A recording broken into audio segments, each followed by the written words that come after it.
Hello, hello, hello, and welcome back to my channel. I have been gone for over a year. Yeah, I suck. But I have very good reason, and I told myself that after a year goes by, after a situation that happened to me passes, I'm going to jump on here and make it a point to share what happened. Even if there's only 2 of you that are interested in knowing where I've been for the past year, I'm definitely going to share the trying year that I've had. I'll share more about it, but this is where I'm going to start. Last year was awful, just a completely awful year for me. And throughout the year, I had various times I wanted so bad to jump on and make a video, and I had so many topics running through my head, but I had so much going on that I was battling. I just couldn't bring myself to do it. So now I have an accumulation of things in my head that I want to do, but having the time to do it and the energy to do it, it's just, that's the hard part. That's the challenge. So I want to definitely share this though. A year ago, yesterday, I had emergency surgery, and it was in the result of an accident that I had last March. And this accident it was a freak accident. It is going to sound absolutely crazy, but what happened to me is it was 17 degrees outside. There was, I guess, some black ice on the ground, and I had 2 dogs. I have 1 dog full time, but I had another dog here with me that morning, and it was the first time that dog had ever been at my house. So the dog was not familiar with me, and he was very, very small. So I was scared that that dog was going to slip under the fence. So in order of, in interest of wanting to take good care of that dog, the extra dog, because my dog knows not to leave the yard, I went out into the backyard one morning before work, so it was like 7 o'clock in the morning, to let the dogs relieve themselves. But I had the small dog on a leash, and I had every intention of staying with the dog in the backyard so he couldn't slip under the fence, because he didn't, like I said, didn't know me. And I know from rescuing animals in the past that they will run if they don't feel comfortable, if they don't know where they're at, or if they want to go find home or what have you. And I didn't want that to happen. Excuse me. I just had a big sip of water before I got on here. At any rate, so I'm back there with the little dog on the leash. And he was just so excited. He liked me, he was so excited. He wanted to sniff around the yard, and he was yanking me everywhere. And my yard is very sloped. I have a very, very severe slope in my backyard. And I didn't even realize that there was ice out there. There was no snow. There was nothing visual. Like I said, it was black ice. There was nothing that you could visually see. So it wasn't even in my mind that I was going to step on ice. So anyway, he's pulling me around the yard, and we get down to the steeper slope of the yard, and I had 1 foot planted on like a dry patch of grass, and then the other foot planted on a patch of ice. So when the dog yanked me out of excitement, my foot that was on ice slipped, and the foot that was planted on the dry ground was like stationary. So 1 foot was going this way and the other one was stationary. So when that happened, I heard 3 loud pops in my ankle, and I collapsed to the ground, slid all the way down the hill to the fence on ice, and I'm down there laying in the grass. And I knew instantly that my leg was broken, because I felt it and I heard it, and you could see visually that it was broken. There was no question. Did not look sprained. It was visually definitely broken. So I'm laying there, and mind you, it was kind of dumb because I went outside with like a shirt like this, no coat in 17-degree weather, because I thought we were going to be out there for like a couple minutes and they were going to go to the bathroom and we were coming back inside and I was going to finish getting ready for work. Didn't happen that way. So I'm laying there in the grass, did not have my phone with me. So I don't carry my phone around my house, you know, it was nowhere near me. I'm laying at the bottom of the hill with the dog attached to my wrist, and my other dog, you know, running circles around me. And I'm just laying in the grass in 17-degree weather, dressed like this. Had some, you know, just dressed like this, laying there on my back, looking at the sky thinking, I'm going to die like this. Nobody knows I'm here. I can't stand up. And I don't know how I'm going to get back in the house and find my phone. I mean, all these things were running through my mind. But then the positive part of me was saying, oh, it's going to be fine. Everything's going to be fine. People break their bones all the time and they get a cast and you'll be good in a few weeks and everything will be back to normal and it's all good. So I'm laying there pepping myself up. I'm like, it's going to be fine. So then I roll over. Mind you, I am laying in rabbit poop. Whole yard is full of rabbit poop because we have rabbits everywhere where I live. And I had a whole family of rabbits living under my deck. So rabbit poop everywhere. That's just a side note. So I was thoroughly disgusted. But of course, you know how we have a fight, flight, freeze response. Mine is not freeze. And it's funny because I had to talk to a counselor after this. And he was like, you're definitely fight. Yeah, I think I could safe to say I'm definitely fight. So I rolled over and I tried to get up. I obviously cannot get up on my ankle. I mean, it was dangling. It was dangling. There was no getting up on my foot. But I tried to get up on my knee so I could like crawl. And I couldn't even get up on my knee. I looked at my knee. My knee was swollen like a cantaloupe. So I still don't even know what I did to my knee. But I guess the way it twisted and the way I fell, maybe it was just stressed. I didn't break my knee, thankfully. I broke enough bones that day, though. Broke 3. So I couldn't, and I collapsed back to the ground when I tried to get on my knees. So there I was, laying in rabbit poop again, still had the dog tied to my wrist. And I'm like, okay, how am I going to get up this hill? And I'm freezing at this point. Like, it was 17 degrees. I don't know what the wind chill was. That was the actual temperature. So I'm laying there looking up the hill, up to my house. It seemed like it was so far away because I'm way down by the fence line at this point. I get up on my side, and I said, okay, I'm going to army crawl. So I crawled on my hip and my elbow with my injured leg in the air and my foot just dangling. And then this whole side is what I crawled up the hill of rabbit poop on in the 17-degree weather with the dog tied to my wrist. And every time I moved and my foot, dangled, I would scream in agony because the pain was excruciating. I mean, I can't even tell you. It was so excruciating. I'm screaming. And then I would kind of give up for a minute and lay down and scream to the top of my lungs, somebody call 911.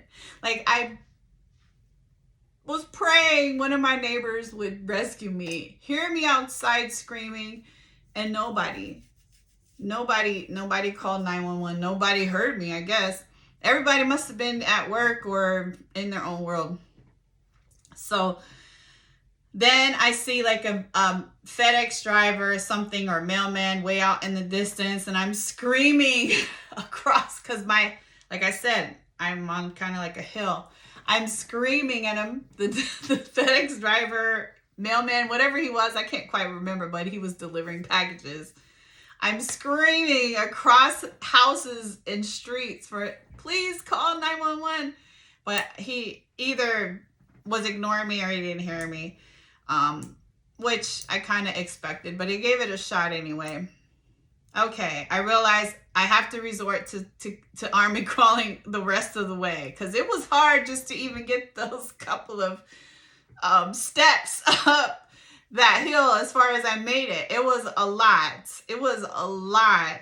Mind you, I'm hitting all this ice, so I'm like sliding, and oh, it was just terrible. And like I said, it was excruciating. So I realized I'm going to have to do it. I'm going to have to keep army crawling my way up.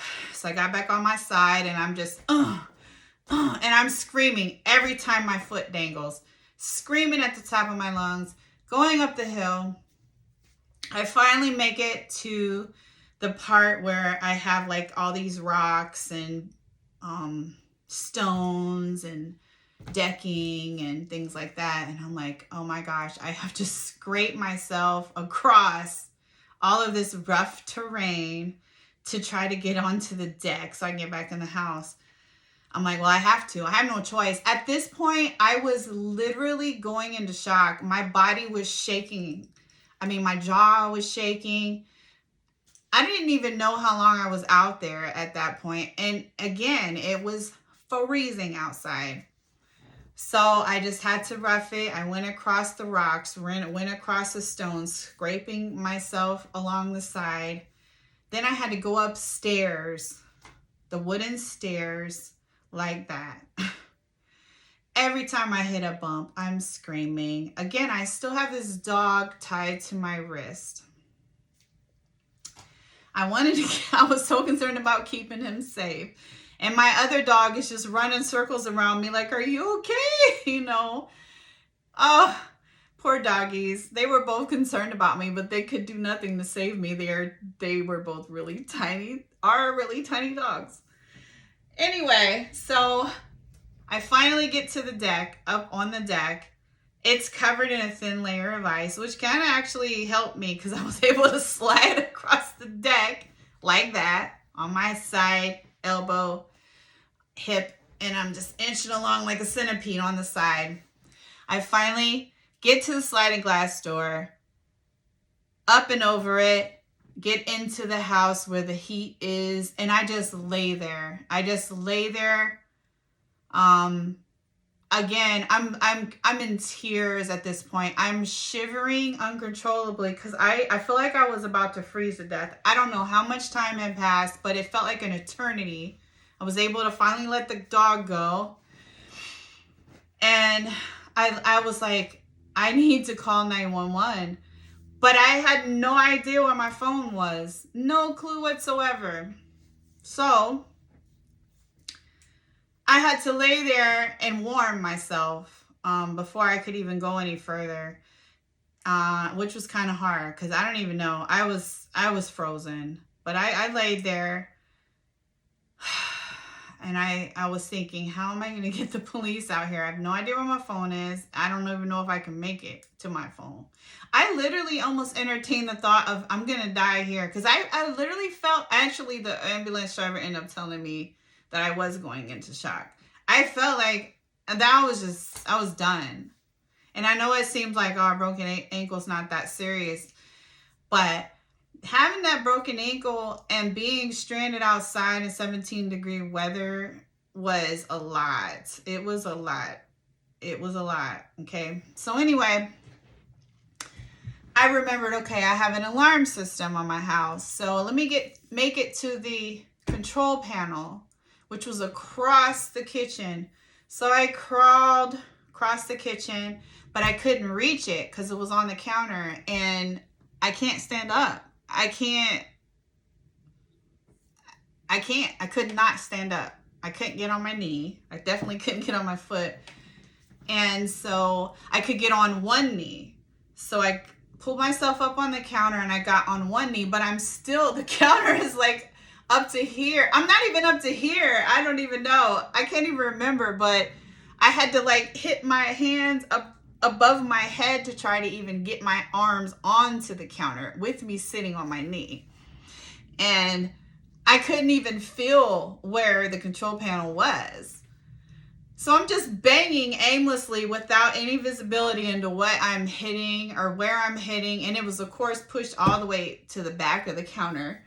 And I'm just like, Lord, please let me hit this thing and make it malfunction so they send some cops out here or something. Because I don't know. I can't reach it. Like, I just couldn't get myself up there anymore than I was, you know. And let me remind you the excruciating agony that my knee and my ankle is in at this point. So I just couldn't pull myself up or anything. So I'm just hitting it. I don't know what happened, but at that point I realized nobody's coming. I didn't think I made contact with it, but I didn't know what I was hitting. So, and it didn't go off. So I was like, I don't think this is going to work. So I really need to find my phone. Mind you, I don't know how much time has passed. I don't know what time it is at this point. I just know that I am still shivering and shaking uncontrollably. My jaw was chattering. And I couldn't like come down from that. I guess it was from the pain, you know, from being outside. So I decided to take a break and lay there in the kitchen on the floor for a few more minutes. And I was like, okay, where is my phone? And then I thought, oh my gosh, I probably left it upstairs. You know, when I woke up this morning, I just didn't recall ever even bringing it out of my room that morning. And I'm like, this is it. I got to drag myself up these stairs because I have 4 levels in my house. So I had to go upstairs to my bedroom to get the phone or to look to see if I left the phone up there. Finally made it up the stairs. Oh my gosh. I was screaming. I was crying. I just at some point want to just lay down and give up. I was so exhausted. I was in so much agony, but I knew I had to get to the phone. Still didn't know where it was, but I made it up the stairs, made it into my room. And I was like, oh my gosh, I don't know where this phone is. So this is the danger of having a cell phone. I didn't have a house phone to call a landline. That would have been nice if I would have had a landline that day. I finally find the cell phone sitting on top of my dresser, which is, of course, by this time, I'm still dragging myself on the floor and it's way up here. So I'm like on one hip hitting the top of my dresser, hoping my hand lands on the phone. And then I was able to like knock it down on the floor. I was like, thank you, Jesus. Literally, thank you, Jesus. So I get the phone and I call 911. And they were like, oh, are you at blah, blah, blah, blah address? I'm like, yeah. And they said, well, we had, the alarm company had called. I had already called because they got some kind of distress signal from my monitoring system. And I was like, oh, well, I guess I was just hitting it. And I didn't know that that they called, but they actually did get some kind of signal, which I was unaware of. And they were already on the way to my house. Thank God. They were almost at my house.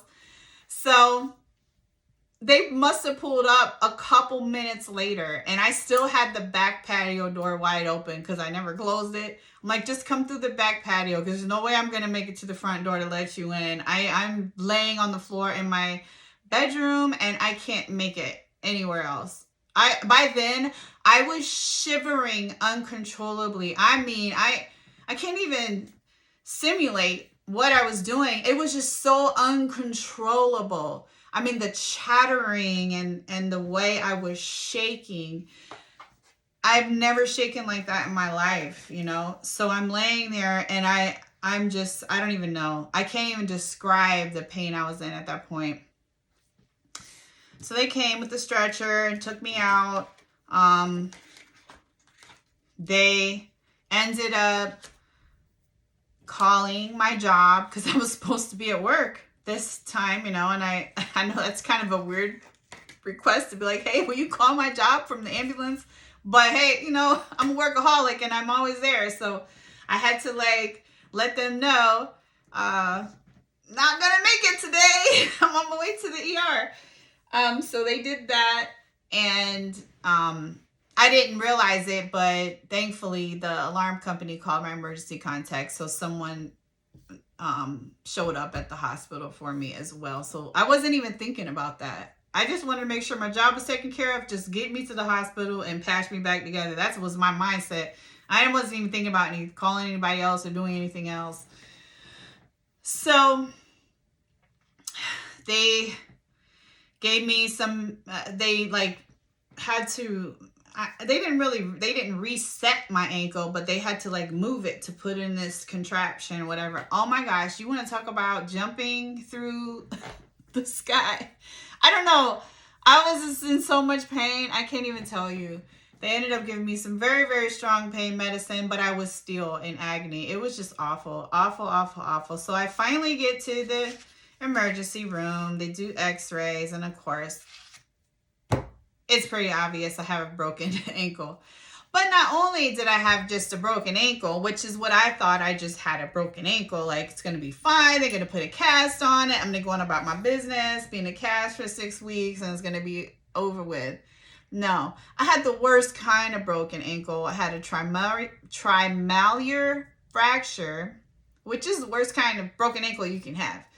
So they come in the room, show me my x-rays, and that was broken all the way across and 3 bones. And they were like, yeah, you have to have emergency surgery. And I'm like, I have to have surgery? Like, for a broken ankle? Aren't you just going to put cast on it?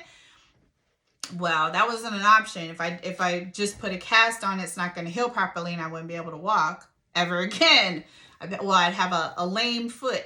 Well, that's not an option. So yeah, we're going to have to get that surgery done.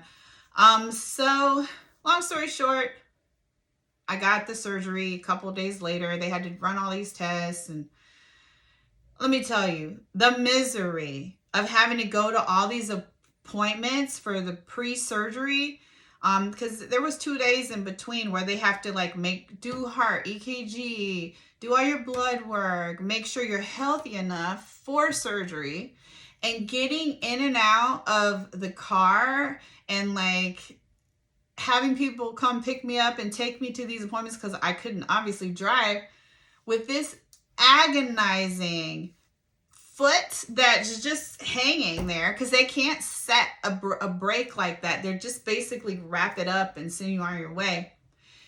It was the most excruciating experience ever. Like, being in a car was excruciating.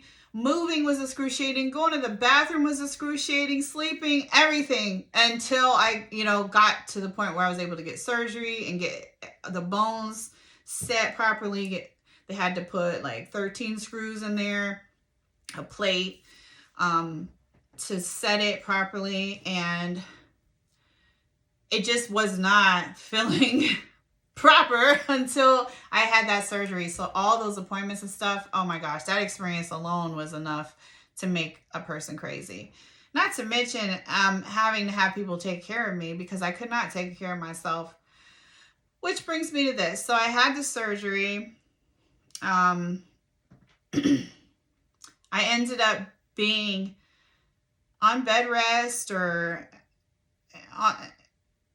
incapacitated pretty much. I don't even remember how long. A long time, to where I was having to live on the bottom level of my house because I could not do stairs, not whatsoever. No way, non-weight bearing for, I want to say it was 12 weeks. It was a long time. Everything's a blur to me now, but I want to say it was 12 weeks, non-weight bearing. And every time they said I'd be able to do weight bearing and I'd go get a follow-up, they'd push it back for whatever reason. So I had 12 weeks non-weight bearing. Well, it's really hard to live a normal life with hopping on one foot for that long. So I had to live in my living room. It was terrible. It was a terrible experience. I couldn't even go into my kitchen because that's upstairs. I had to like Uber Eats all my meals. I had to have people come and help me for months. I couldn't do anything.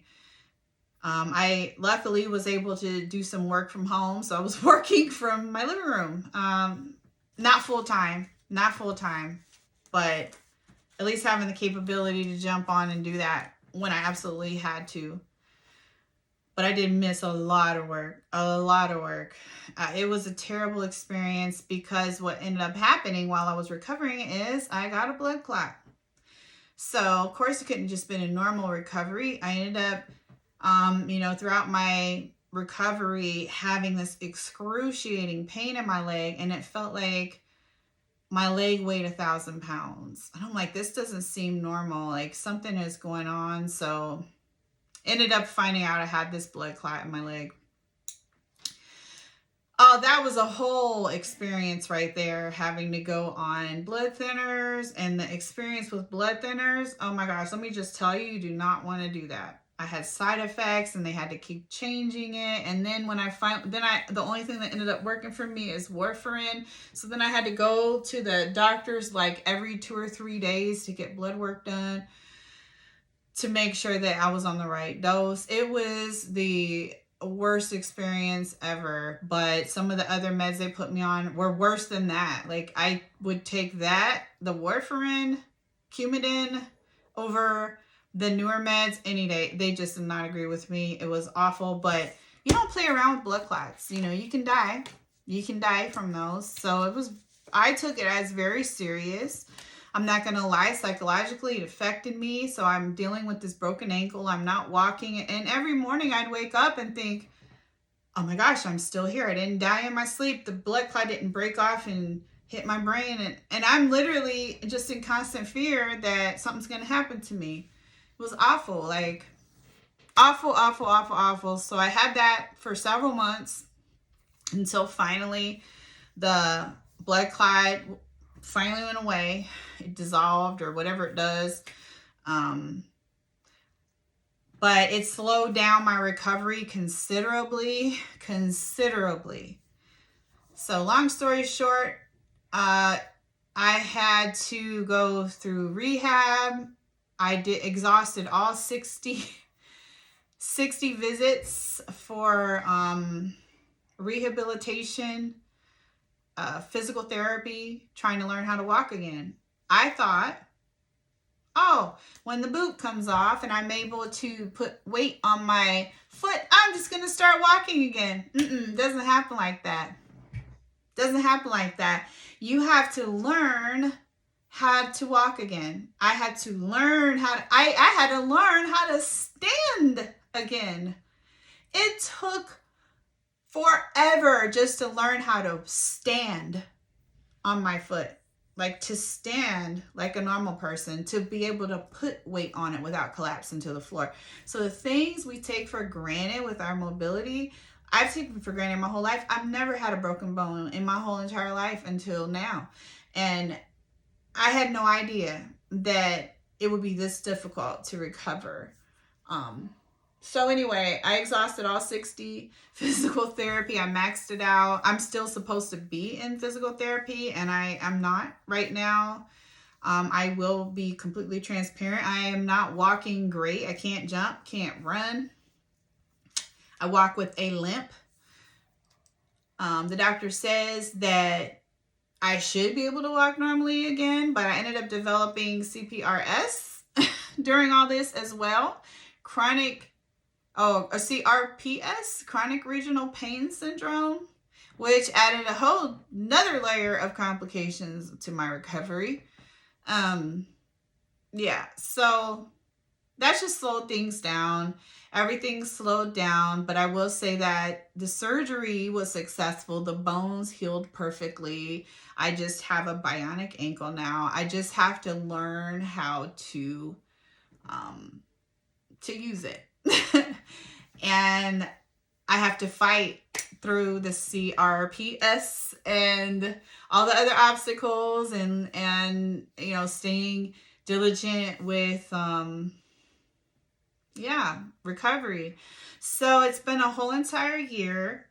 It's been a whole entire year that I've been on this journey of just really learning how to walk again. Like, I can walk. Don't get me wrong. I can walk now. Thank the Lord. I can walk. I can go do my own grocery shopping. I can go to work because we're working in office again. I can do all that, but I can't I won't be walking any marathons. I won't be going in doing any traveling where there's a whole lot of walking involved. I'm scared to like even travel in airports because I don't want to have to be doing all that walking in the airport from one end to the other. I'm not ready for any of that yet, but I am thankful for the progress that I've made. I'm very, very thankful. I'm thankful for recovering from the blood clot. I'm thankful I didn't freeze to death in the backyard, you know. I could have. So when the ambulance backing up to that, when they came to pick me up, they did tell me that, you know, my body was going into shock. So that's why I just could not stop shaking. So there's so many layers to this, and there was so much that happened.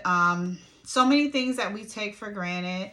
So that's why I made this video and decided to share this experience, is just to remind everyone, don't take your mobility for granted. It is a gift. It is a gift to have both your legs. And you know what? Even though I'm limping right now, even though I can't run, even though I can't jump, even though I have trouble walking downstairs, I can honestly say it could have been so much worse. It could have been so much worse. That blood clot could have taken me out. I could have given up when I was laying outside on that frozen grass. You know, I could have froze to death. I could have had a terrible surgeon and had a foot amputation. I could have, there's so many things that could have happened, and I could have been so much worse off, that I am so thankful for where I'm at right now. And I just wanted to say that sometimes we can't change our perspective, or can't change our situation. You know, things happen in life. Things happen to everyone. We're all dealing with our stuff, but we can change our perspective about it. Now, I also want to say that there were a lot of other things that happened this past year. A lot got piled on my plate that just really were a lot to deal with. And my dog's going crazy in the background. He's one of the guys that was in the backyard with me that day, huh, Jaden? So he's my best friend. He's been a trooper. He was a trooper throughout this whole thing. Let me tell you, when I was on bed rest that whole time, he would lay next to my injured leg.